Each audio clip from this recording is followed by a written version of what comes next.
First off, I was really proud of our players. I think that we built a group of men and team that know how to play with resiliency, composure. Really, we talked all week about having discipline to execute in crunch times, and they did that. They had discipline. I thought that our first 3 points came on them jumping off sides, and our kids were disciplined enough to stay on sides, and we stole a drive there. Give Missouri a lot of credit. I think Eli does a great job. Man, that team's hard to play. I count him as a 3-year starter quarterback. I don't know if that's exactly right, but he played against us here 3 years ago, and they've got tremendous skill and great size on the defensive line. So our kids played really hard. The difference in the game was probably kicking game this time, and Woodring coming through and Muse's returns and some critical red area stops. And that's what games come down to. He actually said it during the week. Third down in red area, we would look back on as being major critical spots, and they played well in the red area defensively, and we played well in the red area defensively. And a great team, great games, what the SEC is all about, and our reward is we get to do it again next week. So it's what the life in the SEC is. With that, I'll open it up. What about the interception to Stackhouse? Man. What you saw on that play and how important it was? Huge, biggest play in the game. It was slow motion. We told him after the game we had to get the piano off his back because he said he took out and he just knew he was going to score, and he didn't realize how far he had to run, and he was out of breath about halfway. I thought Jalen Walker did a great job. Just a great example of having discipline to not block somebody or clip somebody in the back, and I thought he did a great job there. You mentioned Peyton, but hitting a career long in a really big situation. Just what do you find that said, the fact he's going to come through in that kid? Yeah, it shows we have a lot of faith in him, trust in him. I think the toughest call I had all night was on 4th and 5. There's a lot of analytics that will tell you not to kick that field goal because a 6-point differential just tells them they get 4 downs, and you just invited them to have 4. But I thought there was a chance we might have another chance at a field goal, and 3 and 3 would make 9. But if we don't hit the field goal or we hit it and they go down and score, it's certainly a tough situation. You got to have confidence in the rest of your team; they can stop them. We got about half of that third down back, and there was a consideration there on 4th and 5 to go for it. But because of Peyton and what he's been able to do, we kicked it. Coach, I think I noticed Kamari last year in this slot. I guess what went into the decision to move him in there, and what does it do for your defense to have a guy that can go do that?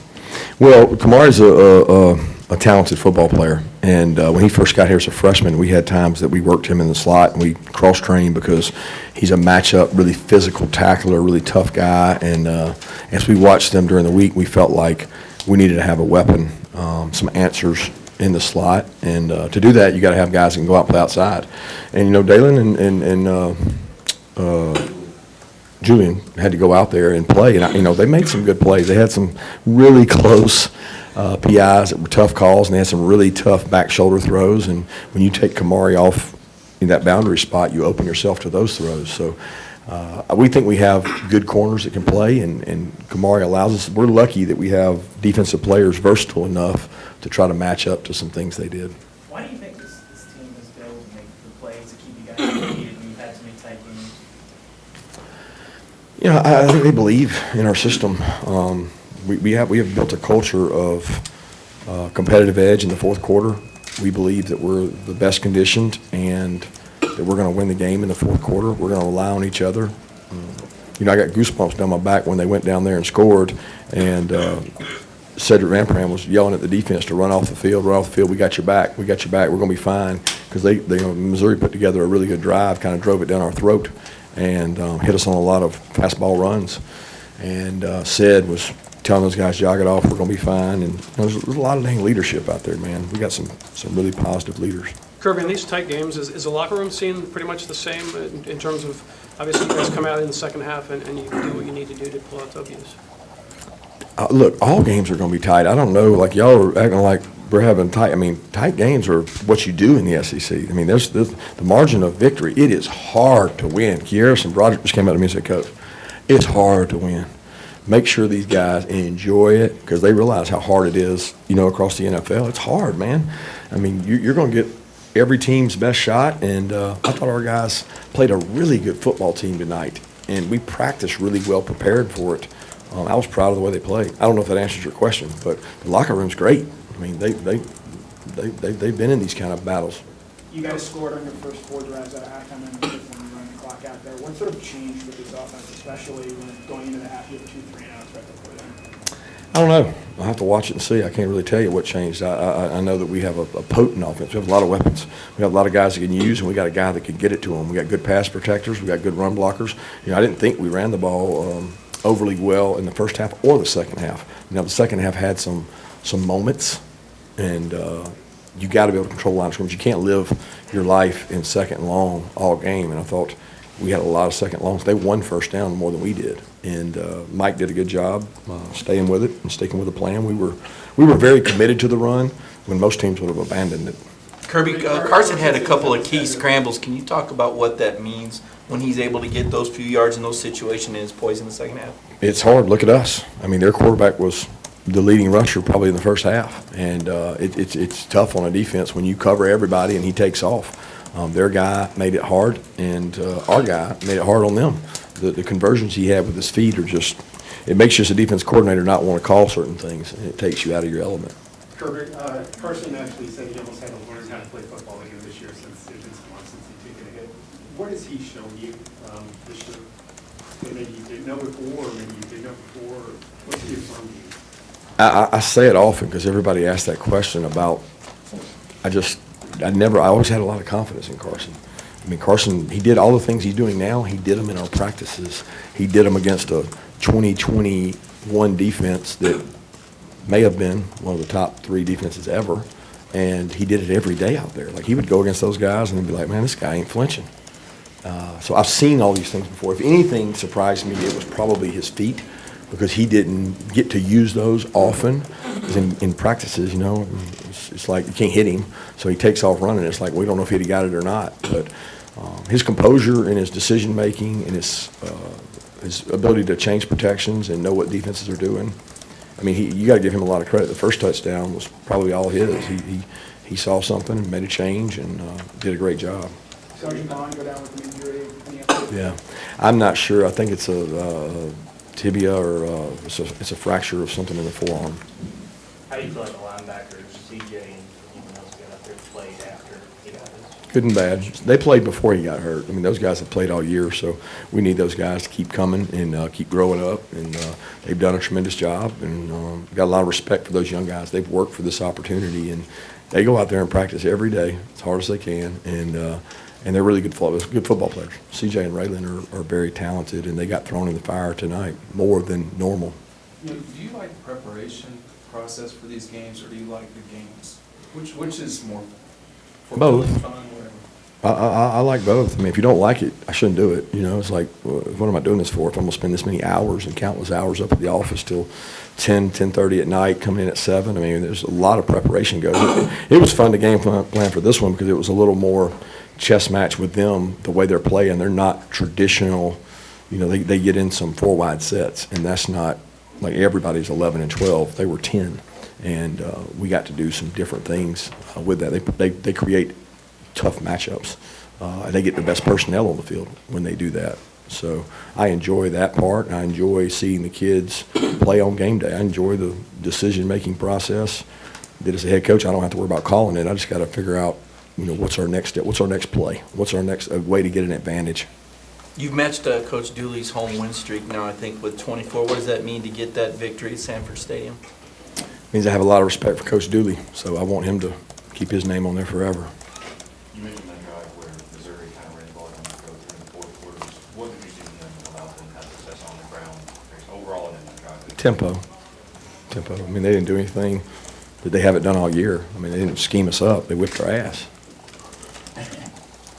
Seems like they might have glitched you a little bit in the first half when they were coming 0. I guess what's the key to being successful on offense, even when facing pressure like that? They blitz us all game. I mean, it's what they do. They're aggressive. They come after you. They make you beat them, and they come hard. They got 3 sacks on a team that we had not given up many sacks, and I think they ended up with 3 sacks. So they're very aggressive. You got to have answers. We worked hard on that. They know that. They know your answers. So it's a matter of it's a cat and mouse game of, you know, are you going to get a better answer than they got and respond to it? And they won some and they lost some. Can you talk about getting number 10 Ole Miss and your old buddy Lane Kiffin next week? Yeah, got a great team. I mean, go get to work on them tomorrow, and a lot of respect for what Lane's done and built there. He's a tremendous offensive mind. He's gone out, and they're playing good defense now, too. So it'll be a hell of a matchup because they got a really good football team. Can you talk about what happened to Kamara when he went down? He just had a back spasm. I mean, he was fine. I think he just wanted to get up and celebrate so everybody would cheer him. I noticed, He Sam loves the Ford moment. wasn't out there today. Yeah, he wasn't with us for personal reasons. Lad had another big game. Can you talk about McConkey's continued contributions coming off the back? Yeah, what are you asking about, Lad? If you can just expound on his play today. Yeah, awesome. I mean, great competitor.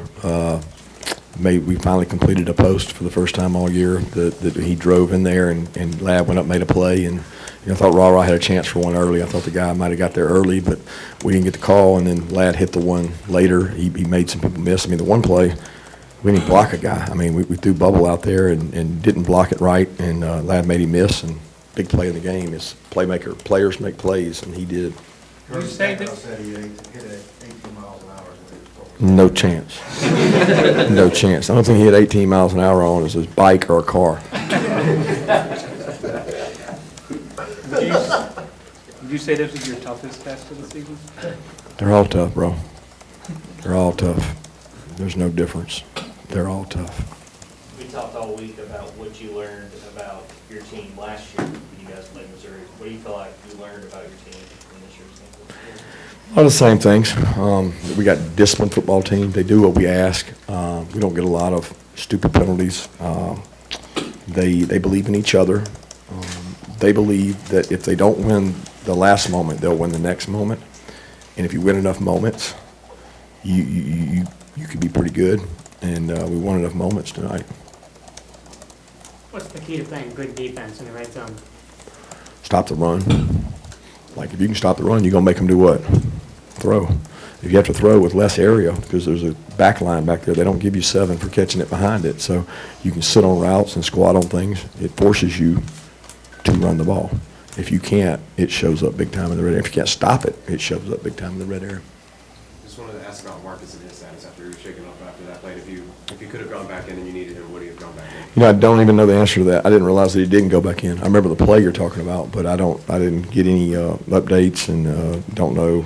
I mean, I think he's okay. He was talking after the play, but I can't confirm that. How was Missouri different from last year to this year? I mean, obviously, really good team both times. Yeah, very similar. I mean, a lot of the same offensive plays. He went out and hired an offensive coordinator that brought some new wrinkles in. They're big defensively. Number 6 is a just grown man and one of the hardest people to block in our league.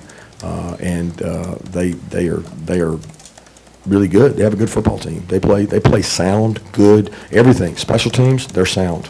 It's not like you go in going, ooh, I got them here. You're trying to create an advantage, and it's hard to get a great field goal kicker. I mean, Coming on the stretch, do you feel like you guys are playing y'all's best ball, in November? I don't know. I mean, I think we've gotten better. I think we got to continue to improve. I thought we had a great week of practice, Florida. I thought we had a really good week of practice this week. I expected to play well, and I thought our kids came out and competed hard. Schrader obviously has a big day. What about, concerns about a running game or certainly tipping cap the way they got ran and they blocked? Yeah, he's a great runner, but they got a great scheme. I mean, they know when to run the ball. They're not running the ball into loaded boxes, and they do a great job with the stretch game. I mean, they run the stretch as good as anybody in college football, and they hurt us with it. So big catches.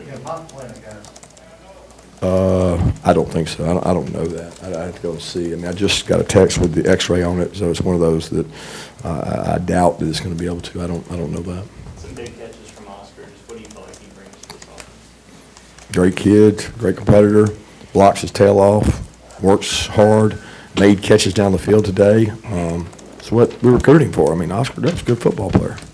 Coach, should we expect the red zone package for the front end to be fully developed, or is this the? Well, we saw a look we thought we liked, and thought we liked it. I've told Mike and them that he gives us a extra dynamic there, and we didn't execute it very good. It wasn't his fault, and I was glad they used it because I trust Brock. I think he brings an extra dynamic to the game.